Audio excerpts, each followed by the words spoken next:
एक गांव में राजू नाम का लकड़हारा रहता था। वह प्रतिदिन जंगल में लकड़ी काटने जाता था और लकड़ी काटकर लेकर घर पे आता था। एक दिन जब वह नदी के किनारे जंगल में लकड़ी काट रहा था, तब लकड़ी काटते काटते गलती से उसका कुल्हाड़ी नदी में जा गिरता है। लकड़हारे को पानी में तैरना भी नहीं आता था, इसलिए वह नदी में से अपना कुल्हाड़ी नहीं निकाल सकता था। इसलिए वह बहुत दुखी था।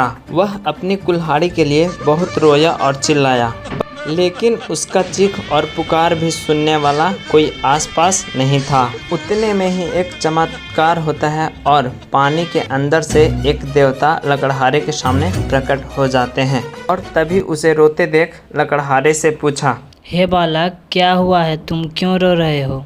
देवता का बात सुनकर लकड़हारे ने कहा, हे प्रभु, मैं एक लकड़हारा हूँ और जंगल में रोज़ लकड़ियाँ काटने आता हूँ। उसी से मैं लकड़ी काटते काटते मेरा कुल्हाड़ी नदी में गिर गया है। अब मैं लकड़ियाँ कैसे काटूँगा और अपने घर परिवार का जीवन यापन कैसे चलाऊँगा, आप ही बताइए। लकड़हारे की बात सुनकर देवता ने कहा, मैं अभी तुम्हारी कुल्हाड़ी वापस ला कर देता हूँ। देवता कुछ देर के लिए गायब हो गए और कुछ देर बाद वापस आए। उनके हाथों में एक सोने की कुल्हाड़ी थी। उनके हाथों में सोने की कुल्हाड़ी देखकर लकड़हारे ने कहा, हे प्रभु, ये कुल्हाड़ी मेरी नहीं है, शायद किसी और की होगी। यह मुझे नहीं चाहिए। लकड़हारे की बात सुनकर देवता फिर से गायब हो जाते हैं और कुछ देर वापस आते हैं और अब की बार उनके हाथों में एक चांदी का कुल्हाड़ी था। उस कुल्हाड़ी को देखकर लकड़हारा कहता है, प्रभु, ये भी कुल्हाड़ी मेरी नहीं है, आप मुझे मेरी कुल्हाड़ी लाकर दीजिए।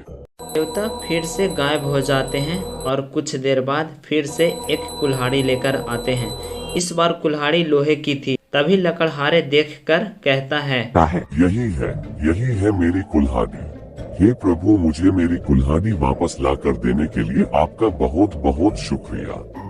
लकड़हारे की ईमानदारी देख देवता खुश हो जाते हैं और सोने और चांदी के कुल्हाड़ी उन्हें उपहार स्वरूप भेंट देते हैं।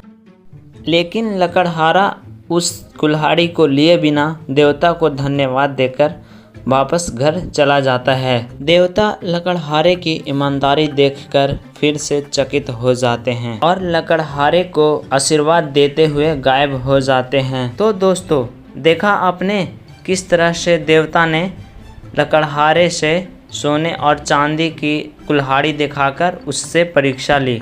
तो इस कहानी से हमें यह शिक्षा मिलती है कि ईमानदारी ही सबसे बड़ा धर्म है। अगर आपको वीडियो पसंद आई हो तो वीडियो को लाइक करें और मेरे चैनल पे आप नए हो तो चैनल को सब्सक्राइब करें।